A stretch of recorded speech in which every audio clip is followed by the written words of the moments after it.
Aku nggak tahu lagi mau bilang apa. Semua yang aku takutin dari video pertama yang aku bikin beneran kejadian.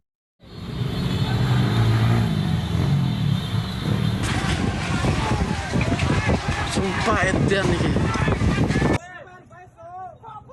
Pasum jangan dirusak. Tadinya episode ketiga tentang Indonesia kali ini bakal bahas tentang demo-demo paling tidak setahun terakhir yang frekuensi dan skalanya meningkat, yang juga jadi tanda-tanda bagaimana kondisi Indonesia saat ini. Narasi udah jadi, udah siap take, tapi aku pikir-pikir lagi, dengan eskalasi situasi dari tanggal 28 sampai sekarang, kayaknya tidak perlu lagi aku bahas. Kita sudah bisa lihat sendiri.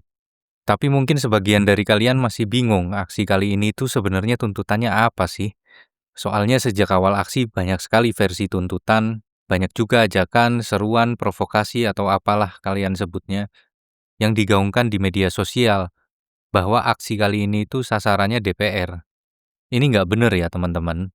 Aksi kali ini tuh sasarannya eksekutif, legislatif, dan yudikatif, rata. Karena aksi ini tuh adalah bisul yang pecah kalau kata Tempo, akibat tekanan kekecewaan dan meradangnya masyarakat terhadap seluruh elemen trias politika kita. Masalah tuntutan ini tuh susah-susah gampang. Kalau masyarakat aksi dituntut punya tuntutan tunggal ya susah. Aksi kali ini tuh terdiri dari berbagai macam elemen masyarakat yang punya keresahannya sendiri-sendiri.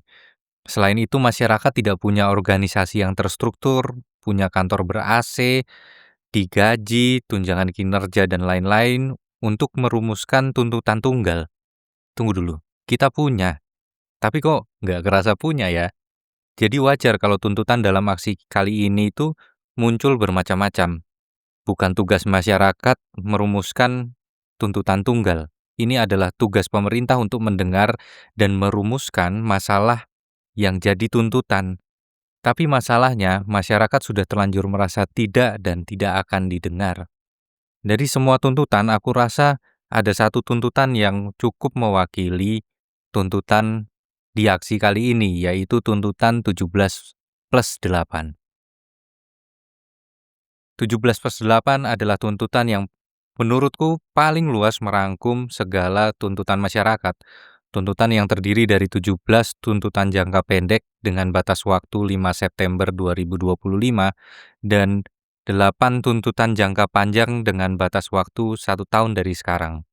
Tuntutan ini berisi tugas buat Presiden, DPR, Ketua Umum Partai, TNI, Polisi, dan tim ekonomi Kabinet. Mari kita bahas satu persatu.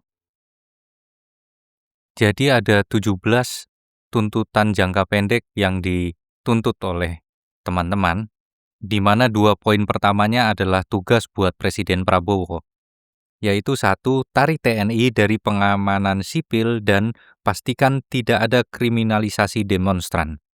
Yang kedua, bentuk tim investigasi independen untuk kasus Afan Kurniawan, Umar Amarudin, maupun semua korban kekerasan aparat selama demonstrasi dari tanggal 28 sampai saat ini, dengan mandat yang jelas dan transparan. Kemudian 3 poin berikutnya adalah tugas buat Dewan Perwakilan Rakyat. Poin ketiga, bekukan kenaikan gaji atau tunjangan anggota DPR dan batalkan fasilitas baru, termasuk pensiun. Poin keempat, publikasikan transparansi anggaran, termasuk gaji, tunjangan, rumah, dan fasilitas untuk anggota DPR. Poin kelima, dorong Badan Kehormatan DPR untuk periksa anggota yang bermasalah, termasuk selidiki melalui KPK. Kemudian ada tugas untuk Ketua Umum Partai Politik. Poin keenam, pecat atau jatuhkan sanksi tegas kepada kader DPR yang tidak etis dan memicu kemarahan publik. 7. Umumkan komitmen partai untuk berpihak pada rakyat di tengah krisis. 8. Libatkan kader dalam ruang dialog publik bersama mahasiswa serta masyarakat sipil.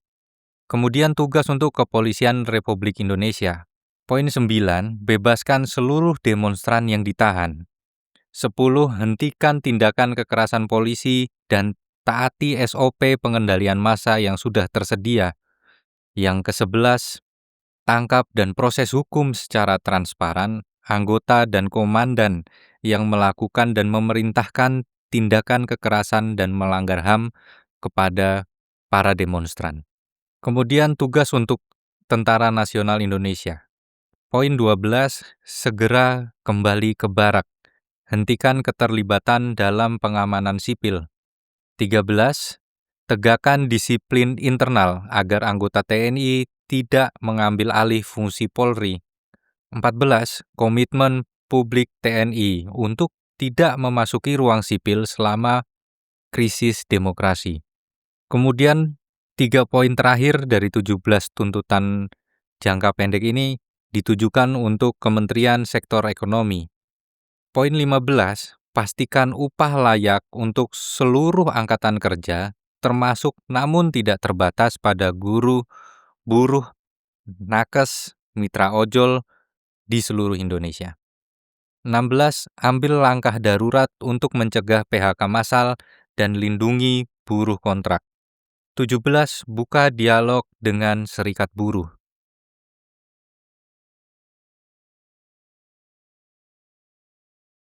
Kemudian ada 8 tuntutan jangka panjang yang punya tenggat waktu 1 tahun dari sekarang. Yang pertama, bersihkan dan reformasi DPR besar-besaran. Lakukan audit independen yang diumumkan ke publik. Kemudian tinggikan standar prasyarat DPR. Misalnya tolak mantan koruptor dan tetapkan KPI untuk evaluasi kerja. Hapuskan perlakuan-perlakuan istimewa.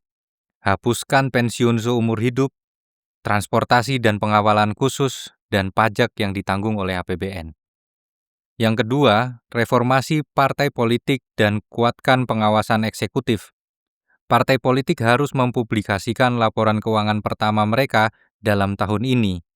DPR harus memastikan oposisi berfungsi sebagaimana mestinya. Yang ketiga, susun rencana reformasi perpajakan yang lebih adil. Pertimbangkan kembali keseimbangan transfer APBN dari pusat ke daerah. Batalkan rencana kenaikan pajak yang memberatkan rakyat dan susun rencana reformasi perpajakan yang lebih adil. Yang keempat, sahkan dan tegakkan UU Perampasan Aset Koruptor. DPR harus segera mengesahkan RUU Perampasan Aset dalam masa sidang tahun ini untuk menunjukkan komitmen serius memberantas korupsi, diiringi dengan penguatan independensi KPK dan Undang-Undang Tipikor. Ini yang penting, penguatan Undang-Undang Tipikor. Kita sudah lihat di video tentang Tom Lembong yang aku bikin kemarin bahwa UU Tipikor ini sebenarnya juga ada masalah tersendiri. Yang kelima, reformasi kepemimpinan dan sistem di kepolisian agar profesional dan humanis. DPR harus merevisi Undang-Undang Kepolisian, desentralisasi fungsi polisi, keterlibatan umum, keamanan dan lalu lintas dalam 12 bulan sebagai langkah awal. Keenam, TNI kembali ke barak tanpa pengecualian. Pemerintah harus mencabut mandat TNI dari proyek sipil seperti pertanian skala besar tahun ini. Dan DPR harus mulai revisi Undang-Undang TNI. Yang ketujuh, perkuat Komnas HAM dan lembaga pengawas independen. DPR harus merevisi Undang-Undang Komnas HAM untuk memperluas kewenangannya terhadap kebebasan berekspresi. Presiden harus memperkuat Ombudsman serta Kompolnas. 8. Tinjau ulang kebijakan sektor ekonomi dan ketenaga kerjaan. tinjau serius kebijakan, proyek strategis nasional, dan prioritas ekonomi dengan melindungi hak masyarakat adat dan lingkungan. Evaluasi Undang-Undang Cipta Kerja yang memberatkan rakyat khususnya buruh, evaluasi audit tata kelola Danantara dan BUMN. Apakah tuntutan 17/8 ini kemudian sudah sempurna atau sudah mewakili semua aspirasi rakyat? Tentu tidak, tapi ini anggap saja bisa menjadi titik awal dari mana pemerintah bisa mulai bergerak.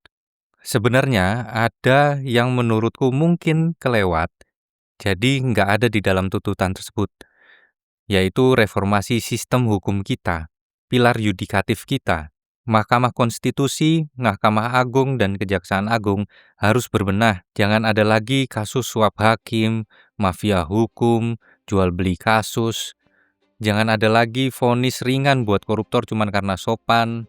Jangan ada lagi peradilan yang galak ke rakyat kecil tapi lemah lembut ke elit.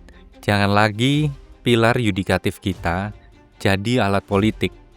Mereka harus independen karena merekalah roda demokrasi. Mau supirnya gonta-ganti, mesinnya ganti, bensinnya penuh. Kalau rodanya gembos, nggak bakal bisa jalan juga demokrasi kita. Nah, jadi teman-teman, jangan mau lagi terpengaruh suara-suara yang ingin mengerdilkan aksi ini. Aksi ini tuh bukan sekedar kata tolol dari Sahroni atau joget-jogetnya Uya Kuya dan Eko Patrio.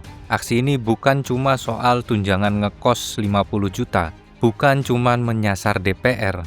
Aksi ini lebih besar dari itu. Aksi ini niatnya merenovasi 3 pilar demokrasi kita yang sudah hampir ambruk dan menindih rakyat. Aksi ini adalah kelelahan kita yang tiap hari dianggap sekedar angka ketika pemilu, lalu dianggap bodoh dan beban setelahnya. Aku yakin akan ada juga yang mempertanyakan legitimasi tuntutan-tuntutan di atas. Mempertanyakan siapa yang menyusun, apa dasarnya, batas waktunya buat apa. Akan ada juga yang apatis sama aksi ini. Nggak apa-apa, teman-teman. Saran aku jawab sebisanya, tapi tidak perlu terlibat dalam debat horizontal yang tidak perlu. Sebagian dari kita, masyarakat, memang ada kok yang nggak setuju, apalagi mereka yang kelahiran 98 ke bawah, mengalami perubahan 2 kali dalam masa hidup tuh terlalu berat. Karena dalam sejarah perubahan besar memang hampir pasti disertai dengan jatuhnya korban dan kemunduran ekonomi. Jadi aku rasa wajar jika sebagian dari kita memilih mempertahankan status quo. Kalau bisa, kita tekan seminimal mungkin efek yang ditimbulkan dari aksi ini. Yang penting, kita jangan termakan isu-isu yang sengaja dihembuskan buat memantik konflik horizontal. Jaga diri kalian, jaga keluarga, jaga anak istri, jaga tetangga, jaga teman, jaga sesama. Perjuangan belum selesai, sampai menang.